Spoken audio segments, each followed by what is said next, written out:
Sir నమస్తే sir, మేము 24 news channel నుంచి వస్తున్నామండి.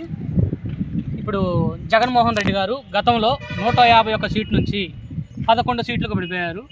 11 సీట్ల నుంచి ముఖ్యమంత్రి పదవి రాష్ట్రాన్ని గవర్నమెంట్ని ఫామ్ చేసే అంత స్టేజ్కి ఎదగలుగుతారా?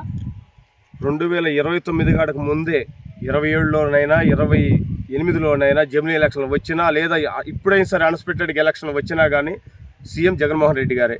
ఎందుకంటే గతంలో ఏం జరిగిందనేది అందరికీ తెలుసు. ప్రజల మొత్తానికి కూటమి ప్రభుత్వం అనేకమైన హామీలు ఇచ్చింది, అలిమిగానే హామీలు ఇచ్చారు, అవి చేయలేకపోతున్నారు. ముఖ్యమంత్రి గారే అసెంబ్లీలో చెప్తూనే ఉన్నారు మా వల్ల కాదని.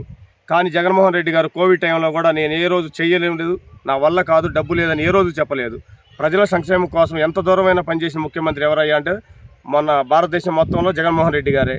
చంద్రబాబు నాయుడు గారు అదే నేను ముఖ్యమంత్రిగా ఉంటే కరోనా అనేది వచ్చేదా అని అడుగుతున్నాడు జనాన్ని. మరి ఇప్పుడు కరోనా ఆల్రెడీ రన్నింగ్లో ఉంది కదా సార్, ఇప్పుడు కూడా రన్నింగ్లోనే ఉంది. కరోనా ఎక్కడ పోదు, అది రాష్ట్రానికి సంబంధించింది కాదు, ప్రపంచవ్యాప్తంగా వచ్చిన కరోనా. జగన్మోహన్ రెడ్డి గారు 2029లో అఖండ మెజారిటీతో ముఖ్యమంత్రిగా మళ్ళీ గెలుస్తారు. వైసీపీ పార్టీతోనే పోటీ చేస్తారు. ఏ కూటమి పార్టీలు కానీ ఏ పొత్తులు కానీ ఏది పెట్టుకోరు. సింగిల్గానే సింహం సింగిల్గానే వస్తుంది. జగన్మోహన్ రెడ్డి గారు నిజాయితీ పరుడు, దేవుడు ఆశీస్సులు, ప్రజల ఆశీస్సులు ఎప్పటికీ ఉన్నాయి. జగన్మోహన్ రెడ్డి గారు ఖచ్చితంగా ముఖ్యమంత్రి గారు అవుతారు. మరి నాయకులందరూ చాలా ఇబ్బందులు పడుతున్నాము చేస్తున్నాము, ఇప్పుడు పోయినసారి గవర్నమెంట్లో మేము చాలా ఇబ్బంది పడ్డాము చెందాము నాయకులు మాట్లాడుతున్నారు. కార్యకర్తలు నాయకులు చాలా ఇదవుతున్నారు. జగన్మోహన్ రెడ్డి గారు ప్రజలకు వద్దకే పాలన అని చెప్పారు కానీ నాయకుల వద్దకని చెప్పలేదు. చిన్న చిన్న లోపాలు ఉన్నాయి, నాయకులు కూడా పనిచేయలేదు. కానీ అవన్నీ సరి చేసుకొని మళ్ళీ నాయకులు కూడా ఒక అవకాశం ఇస్తామని చెప్పేసి అన్నారు. మరలా ముఖ్యమంత్రిగా అవుతారు.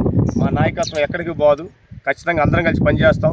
ప్రతి ఒక్క జగనన్న అభిమాని కార్యకర్త అందరూ కూడా రాష్ట్రంలో అఖండ మెజారిటీతో జగన్మోహన్ రెడ్డి గారిని గెలుస్తారు. Thank you sir.